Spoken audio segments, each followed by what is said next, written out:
जिस तरह का मार्केट आजकल चल रहा है डेली बेसिस पे हमारा पोर्टफोलियो धीरे धीरे डाउन जा रहा है, ये तो हम सभी जानते हैं। अगर हम बात करें जिस तरह से आजकल प्रॉफिट बुकिंग चल रही है मार्केट में, अगर हम इसको ठीक से यूज़ करें तो कई सारे ट्रेड हमारे लिए ओपन होते हुए दिखाई पड़ रहे हैं। फिर हम बात करें BTST की या स्विंग ट्रेड की, या हम बात करें शॉर्ट टर्म ट्रेड की, अगर हम उनमें से एक को फाइंड आउट करने की कोशिश करें, उनमें से नाम निकल के आता है ग्रैन्यूल्स इंडिया। एक अच्छी कंपनी, एक बेहतरीन कंपनी है। कितनी है इस वीडियो में सारी चीज़ें क्लियर हो ही जाएंगी।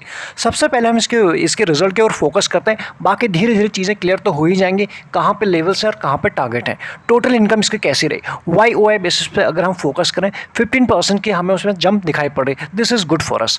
अगर हम इसी चीज़ को टोटल इनकम को क्वार्टरली बेसिस पे देखें तो पिछले क्वार्टर से इस क्वार्टर में जंप दिखाई पड़ रही है 6% की, this is good for us. तो यहाँ तो ठीक है। अगर हम इसके बाद फोकस करें नेक्स्ट नेट प्रॉफिट के ऊपर, अगेन YoY बेसिस पे 7.86% की जंप दिखाई पड़ रही, जिसे आप अच्छा ही कह सकते हो, ओके कह सकते हो। अगर हम बात करें क्वार्टरली बेसिस पे हमें फर्स्ट डिप दिखाई पड़ रही है, -5.77% की डिप है पिछले क्वार्टर से इस क्वार्टर के बीच में। इन सब के बाद अगर हम फोकस करें इसके EPS के ऊपर, यानी डाइल्यूटेड EPS के ऊपर फोकस करें, तो पिछले साल कितना था, 4.36 और अभी है 4.83, यानी चीज़ें आपको थोड़ी सी आपको बढ़ते हुए दिखाई पड़ रही है, क्योंकि हमें यहाँ ये समझ में आ रहा है YoY बेसिस पे कुछ चीज़ें सुधरी है। इसके बाद कंपनी के कुछ इंपॉर्टेंट जो रेशियोज़ होते हैं, उन रेशियोज़ के ऊपर फोकस करें तो बाकी चीज़ें हमारे लिए क्लियर हो जाती हैं। इसकी सेल्स कैसे रही अभी तक की, इस क्वार्टर में तो हमने देख लिया ओवरऑल रिजल्ट कैसा रहा, यानी हमें एक डिप दिखाई पड़ा और बाकी पैरामीटर पे हमें ठीक ही नंबर दिखाई पड़े। सबसे पहले फोकस करते हैं 5 साल में। 5 साल में 18% प्लस है, वहीं बात करें 3 साल में 23+ अगेन इंप्रूवमेंट हुआ है, और 1 साल की बात करें 35%, यानी चीज़ें आपको इंप्रूव होते हुए दिखाई पड़ रही है सेल्स के फॉर्म में। ये हमारे लिए काफ़ी अच्छी बात हो जाती है। अगर हम नेक्स्ट फोकस करें प्रॉफिट ग्रोथ के ऊपर, यानी 5 साल, 3 साल, 1 साल में सभी जगह आपको अच्छी प्रॉफिट ग्रोथ दिखाई पड़ रही है। ऑल्दो हम ये ज़रूर कह सकते हैं पिछले 3 साल से अगर कंपेयर करें तो 1 साल में वैसी प्रॉफिट ग्रोथ नहीं है, लेकिन अभी भी काफ़ी अच्छी से आप कह सकते हैं। नेक्स्ट फोकस करते हैं ROE के ऊपर, यानी कि रिटर्न ऑन इक्विटी के ऊपर। 5 साल में 19 था और अभी है 27, यानी चीज़ें आपको इंप्रूव होते हुए दिखाई पड़ रही हैं। ये हमारे लिए और भी अच्छी बात हो जाती है जब ROE के साथ ROCE भी इंप्रूव होता है। तो 18 से ये हो चुका है 26, यानी 5 साल में, 3 साल में धीरे धीरे करके कंपनी की चीज़ें सुधर रही हैं। ये आपको चीज़ें दिखाई पड़ रही हैं। नेक्स्ट फोकस करें debt to equity ratio, company कितना डेट यूज़ कर रही है और कंपनी कितना प्लेजिंग कर रही है। ये काफ़ी चीज़ हमारे लिए काफ़ी ज़्यादा इंपॉर्टेंट हो जाती है अगर हम कभी भी किसी भी शेयर में लॉन्ग टर्म इन्वेस्टिंग करते हैं। तो डेट कितना एज ऑफ नाउ 0.39 है, क्या ये ज़्यादा है या कम है, आपको चीज़ें यहाँ पे क्लियर हो जाएंगी। टोटल डेट की अगर हम बात करें, कंपनी के पास एज ऑफ नाउ 848 CR के आसपास का डेट है, और कंपनी के पास कैश कितना है, 241 CR है। तो यहाँ से हमें एक चीज़ ये समझ में आ रही। अब इसके बाद सबसे इंपॉर्टेंट रेशियोज़ क्या निकल के आता है, फ्री कैश फ्लो। वो आपके लिए हमेशा होमवर्क होता है, क्योंकि उसको फाइंड आउट करना बड़ा ही आसान है। बस आपको इंटरनेट पर सर्च करना है, ज़रा सा कंपनी के बारे में आप सर्च करेंगे तभी कंपनी को अच्छे से समझ पाएंगे और आपको वो चीज़ याद रहेगी, इसलिए आपको ये होमवर्क दिया जाता है। इसके बाद कंपनी की जो शेयरिंग पैटर्न है उसके ऊपर फोकस करें तो प्रमोटर के पास जो है 42+, है, यानी मेजॉरिटी उन्हीं के पास है। उनके पास तो है। जरा FIS की बात करें, FIS के बाद 18+ है, DIS की बात करें 2, यानी 2.86, काफ़ी कम है। अगर हम DIS की बात करें, सबसे ज़्यादा इंटरेस्ट किसका बना हुआ है, FIS एंड DIS से भी पब्लिक का ज़्यादा इंटरेस्ट इस कंपनी के ऊपर बना हुआ है, 36+ है। कंपनी किस फील्ड में काम करती है तो हम जानते हैं ग्रैन्यूल्स इंडिया की अगर हम बात कर रहे हैं तो डेफिनेटली एक फार्मास्यूटिकल कंपनी है, API के बिजनेस में भी काम करती है। और बहुत रेयर कंपनी, जितनी भी फार्मा कंपनी है सारी की सारी कंपनी API के बिजनेस में नहीं है, कुछ ही कंपनीज हैं और उनमें से इसका नाम एक आता है। हमने जस्ट देखा शेयरिंग पैटर्न को, अगर हम इसको कंपेयर करें तो बाकी चीज़ें और भी क्लियर हमारे लिए हो जाती हैं। प्रमोटर के पास है 42+ सितंबर में, और अभी भी बात करें एक साल के बाद यानी 4 क्वार्टर के पास 42 ही है। तो यहाँ पे प्रमोटर ने बहुत ज़्यादा हाथ लगाया नहीं है। अगर हम बात करें FIS की, 26 जो हो चुका है 18, यानी काफ़ी ज़्यादा उन्होंने अपनी होल्डिंग को यहाँ पे कम किया हुआ दिखाई पड़ रहा है। क्या डायरेक्ट किया? बिल्कुल नहीं। 26 नेक्स्ट क्वार्टर में 2638 बढ़ाया था, लेकिन उसके बाद जो उन्होंने एक्चुअल जो सेलिंग की है मार्च में किया। आपको यहाँ पे दिख रहा होगा 26 से 23 आया और उसके 23 से 18 आया, यानी हर क्वार्टर ऑन क्वार्टर बेसिस पे उन्होंने अपने होल्डिंग को कम किया है। यही चीज़ हम कई बार आपको समझाने की कोशिश किया। जब भी कोई बड़ा फंड, बड़ा इन्वेस्टर या फिर स्मार्ट मनी कभी भी इन्वेस्ट करती है या फिर वो प्रॉफिट बुकिंग करती है तो वन गो में बिल्कुल नहीं करती है, क्योंकि उनकी क्वांटिटी कुछ ऐसी होती है। प्लस हमारे और आपकी तरह हम बाइंग और सेलिंग करते हैं, हमारे और आपके लिए कोई रूल नहीं होते, कुछ रूल्स भी होते हैं जिन्हें उन्हें फॉलो करने होते हैं, फिर चाहे वो सेबी के रूल्स हो या फिर ये इनके खुद के रूल हो जाते हैं। इसलिए उनको कभी भी वो एंट्री करते हैं फिर एग्जिट करते हैं, इंस्टॉलमेंट में करते हैं, इसीलिए हमें इन चीज़ों के ऊपर फोकस करना ज़रूरी हो जाता है। अगर हम इसके बाद फोकस करते हैं DIS के ऊपर, DIS के पास था 0.15 सितंबर क्वार्टर में और अभी कितना हो चुका है, जो हमें काफ़ी कम दिखाई पड़ रहा था 2.86 CM जिसे हम बोल रहे हैं, लेकिन वो भी पहले कितना कम था, उस चीज़ के ऊपर फोकस करेंगे तब ये चीज़ अभी हमें ज़्यादा दिखाई पड़ेगी। और इसके बाद फोकस करें पब्लिक का तो इंटरेस्ट बना ही हुआ है, 31 से 36 प्लस हो चुका है, यानी कोई भी इस शेयर के ऊपर अगर बुलिश है या सबसे ज़्यादा किसी के पास इस शेयर की होल्डिंग है तो वह पब्लिक आफ्टर प्रमोटर। तो स्मार्ट मनी का इन्वेस्टमेंट और इंटरेस्ट तो दोनों बना हुआ है, ये हमने देख लिया। म्यूचुअल फंड की अगर हम बात करें, BNP परिभाष, ये है फर्स्ट म्यूचुअल फंड जिन्होंने इन्वेस्ट किया हुआ है। दूसरा फंड की बात करें UTI, उसके बाद बात करें L&T एंड उसका एडलवाइस, ये 4 फंड हैं जिन्होंने इस कंपनी के ऊपर एज ऑफ नाउ इन्वेस्ट किए। जब आप अपने फाइनेंशियल एडवाइजर से पूछेंगे या फिर आप खुद की रिसर्च करेंगे तो कुछ आपको और भी फंड के नाम दिखाई पड़ेंगे जिन्होंने इसके ऊपर इन्वेस्ट किया हुआ है। तो कंपनी के ऊपर डेट कितना है, बाकी चीज़ें तो हमने देख ली, क्वार्टरली नंबर कैसे हैं, लेकिन हमारे लिए सबसे ज़्यादा इंपॉर्टेंट ये हो जाती है अगर हम प्लेजिंग के ऊपर फोकस ना करें और सीधा आगे बढ़ जाए इन्वेस्टिंग के लिए। फोकस करते हैं जून से लेकर पिछले जून से लेकर इस जून का डेटा आपके सामने है, पिछले 5 क्वार्टर का। तो जो प्लेजिंग थी उस वक्त 8.64 था, यानी प्रमोटर के पास थे 42 प्लस और उसमें से भी जो प्लेज रखे थे 8.64, बीच में ये ज़रा सा भी कम नहीं हुए, बिल्कुल इंटैक्ट थे। इस क्वार्टर की अगर बात करें 6.92 है, यानी यहाँ पे प्रमोटर ने प्लेजिंग को कम करना शुरू की है, ये हमारे लिए एक पॉजिटिव बात यहाँ से हो जाती है। बट अभी भी प्लेजिंग है, प्लेजिंग बहुत जो हमारे रूल होते हैं या फिर हर किसी के रूल होते हैं, अगर हम अपने इन्वेस्टिंग में कोई रूल फॉलो न करें तो सही बात नहीं है। डेफिनेटली हम सभी के कोई ना कोई रूल होने चाहिए, कोई ना कोई पैरामीटर होने चाहिए कंपनी को पिक करने के लिए या फिर कंपनी को न पिक करने के लिए। तो यहाँ पे जो लॉन्ग टर्म इन्वेस्टिंग का जो हमारा क्राइटेरिया हो जाता है, प्लेजिंग ना हो, फिर चाहे 0.01 0.02 क्यों ना हो, उसे हम एज ऑफ नाउ अवॉइड ही कर देते हैं। हमें चाहिए कुछ और ही चीज़ें, बट एज ऑफ नाउ इसका मतलब ये नहीं है कि हम उसे स्विंग ट्रेड नहीं कर सकते, हम उसमें BTST नहीं कर सकते या फिर हम उसे स्विंग ट्रेड या फिर शॉर्ट टर्म नहीं कर सकते, सारी चीज़ें कर सकते हैं। तो as of now long term हिसाब से अगर कोई प्रॉब्लम यहाँ पे दिखाई पड़ी तो प्लेजिंग की है। अब ये सवाल ये है कि कब और किस तरह से प्रमोटर इसको हटाते हैं या फिर आने वाले क्वार्टर में बढ़ाते हैं। अगर हम पिछले क्वार्टर में से कंपेयर करें तो वहाँ से तो कम किया है, क्योंकि उस वक्त भी हमने इसी शेयर को कवर किया था, यही बातें हमारी हुई थी कि इसके ऊपर हमारा ध्यान ज़रूर रहेगा, तो इसलिए हमें कम लगा, ये अपडेट देना ज़रूरी था। तो क्वार्टरली बेसिस पे तो प्लेजिंग कम हुई है, क्वार्टरली बेसिस पे नंबर कैसे हैं वो हमने देख लिए और बाकी सारी चीज़ें क्विकली में कवर कर लेते हैं, डिटेल नहीं जाते हैं। आपके सामने पिछले 5 क्वार्टर का डेटा है, यानी जून पिछले साल से लेकर इस जून का, तो एग्जैक्टली उस बीच में ऑपरेटिंग प्रॉफिट किस तरह से काम किया है। ऑपरेटिंग प्रॉफिट किसी भी कंपनी के लिए बहुत ज़्यादा ज़रूरी होता है, आप और हम जानते हैं। तो ऑपरेटिंग प्रॉफिट था 184, नेक्स्ट क्वार्टर में 256, एक जंप हमें दिखाई पड़ी, उसका 212 डिप, उसका 20 तो अगेन डिप और उसका 201, यानी ऑलमोस्ट एक ही जैसा है, यानी पिछले 2 क्वार्टर में एक जैसा ही रहा है।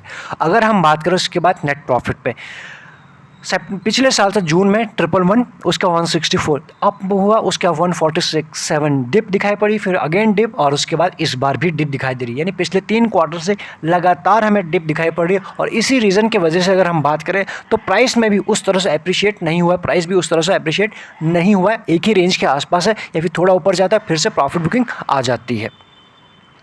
इन सब के बाद जो मार्केट में एनालिस्ट हैं, अगर उनकी सुन लें तो 50% एज ऑफ नाउ बाइंग की रेटिंग दे रहे हैं। आपको अच्छे से अपनी रिसर्च करनी है, उसके बाद ही कोई फाइनल डिसीजन लेना है, क्योंकि हम यहाँ जो भी बात करें एजुकेशन के पर्पज़ के हिसाब से करें, कोई भी बाइंग या फिर सेलिंग रिकमेंडेशन बिल्कुल नहीं दे रहे हैं। होल्ड की जो रेटिंग दे रहे हैं एनालिस्ट लोग 25 एंड सेल की भी रेटिंग उतनी ही दे रहे हैं।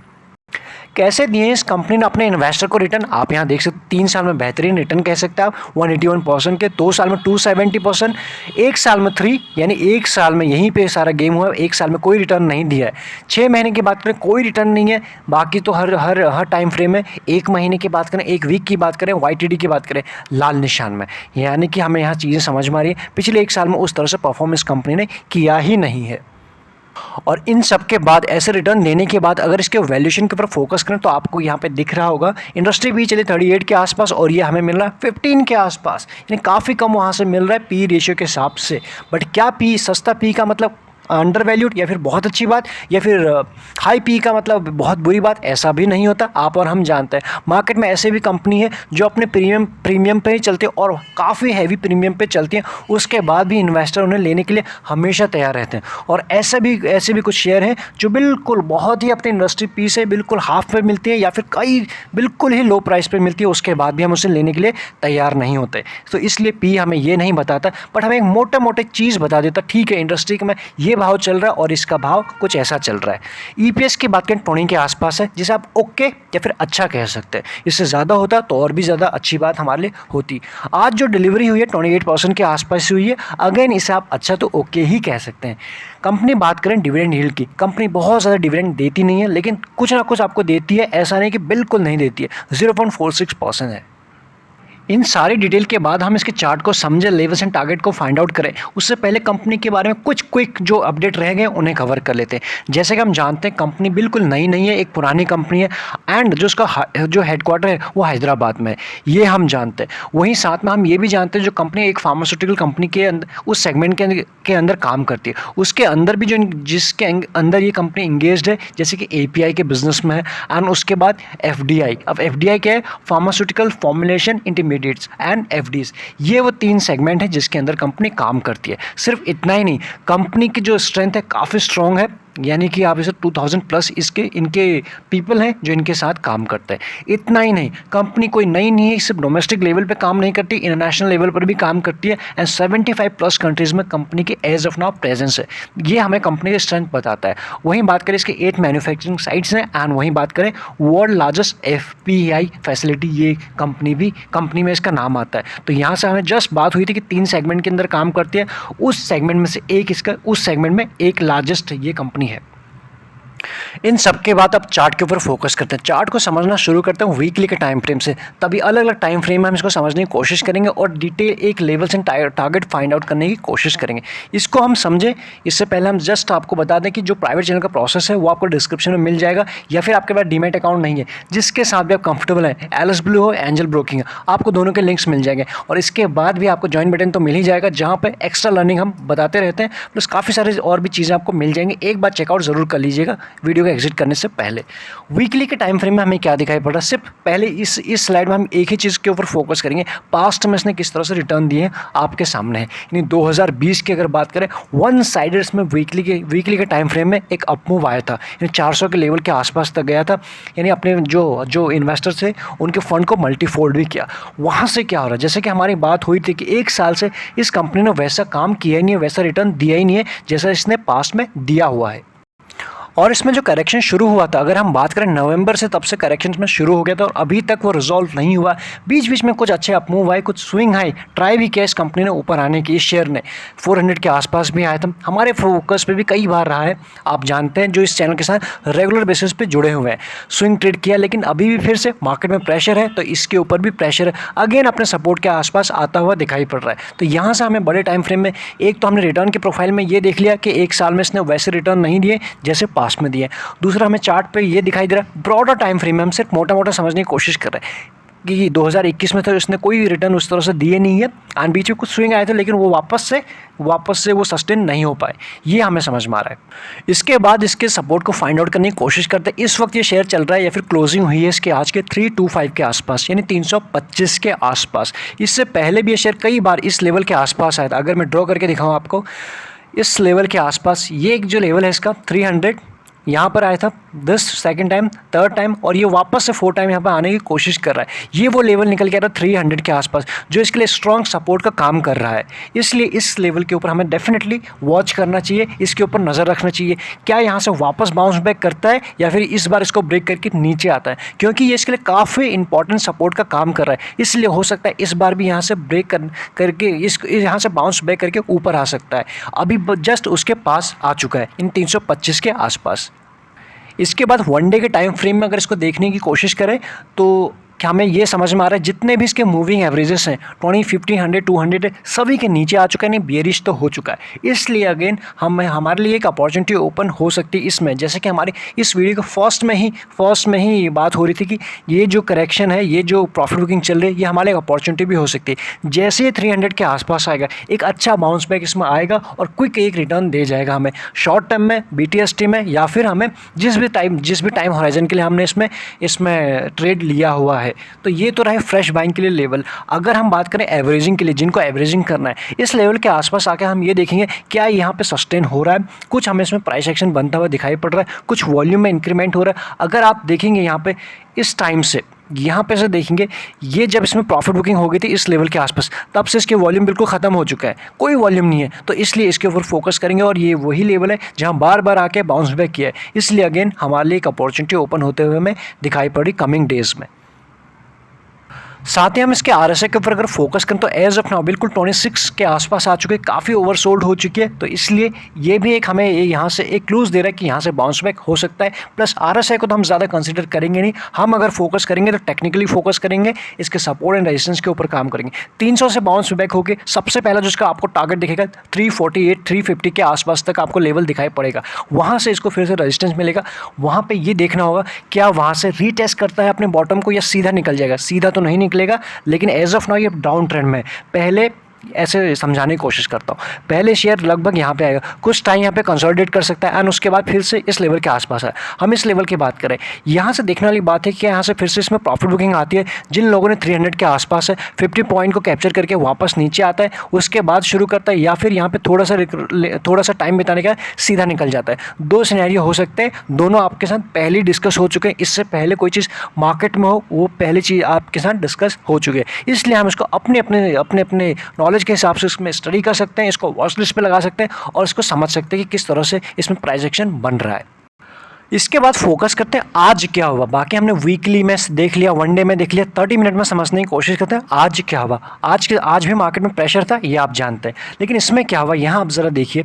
ये जैसे ही ओपन हुआ उस लेवल के आसपास आया था 320 के आसपास। डेफिनेटली जिस लेवल के आसपास 300 से लेकर 320 ये सारे बाइंग जोन है। इसलिए यहाँ पे धीरे धीरे करके लोग एक्यूमुलेट भी करेंगे, कुछ लोग एवरेज भी करेंगे और फ्रेश बाइंग भी करेंगे। ऑल्दो ये 30 मिनट पर आप ये समझ रहे हैं रेड लाइन कभी भी इसको ब्रेक कर ही नहीं पा रहा है। जब यहाँ पे कोशिश कर रहा है वहीं से प्रेशर आ रहा है, अगेन यहाँ पे गया प्रेशर आ रहा है, यहाँ पे इसको ब्रेक नहीं कर पा रहा है। इसके ऊपर जाता है तो डेफिनेटली 330 से निकलेगा तो 350 तक के आपको लेवल बड़े ही प्यार से आते हुए दिखाई पड़ेंगे जब इसके ऊपर सस्टेन होगा। अगर इसके ऊपर सस्टेन नहीं होगा और जो इसका ट्रेंड बना हुआ है रेड लाइन से नीचे की तरफ, यानी कि वहाँ से प्रेशर आ रहा है, तो वापस आपको 300 आते हुए दिखाई पड़ेगा और 300 से इसमें अच्छा बाउंस बैक आ सकता है। तो सारी चीज़ें आपको क्लियर होगी बड़े टाइम फ्रेम में भी एंड छोटे टाइम फ्रेम में भी। इसलिए इसको आप अपने वॉच लिस्ट पे लगा सकते हैं। बेहतरीन शेयर है, हम जानते हैं। प्लस जो एक इशू है इसके प्लेजिंग का, वो किस तरह से कम होता है उसके ऊपर तो हम पिछले क्वार्टर में भी हमने नज़र रखी थी, इस क्वार्टर में भी आपके सामने अपडेट करने की कोशिश की है। इस क्वार्टर में हमारे सामने जो निकल के आए कि कुछ कम किया है। बाकी देखते हैं आने वाले टाइम में किस तरह से और कैसे